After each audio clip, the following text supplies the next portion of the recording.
Hi there guys, and this video I will show you how to edit Instagram comment. Firstly, you need to get up and find out an Instagram post which is related into your interest. For example, if I scroll down, for me the most interesting right here is this post.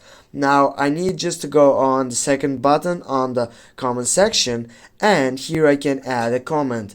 I will go, for example, try again and go post it, and as you can see this comment has been posted. Now if I want edit, if I tap and hold on it here guys, as you can see this is the new feature which is on the latest version of Instagram. There is no option to get up and edit your Instagram comment.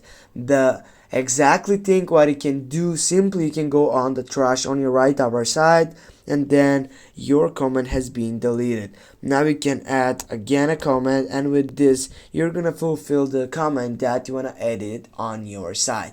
Thanks for watching. Don't forget to hit that like and share the video. See you soon guys.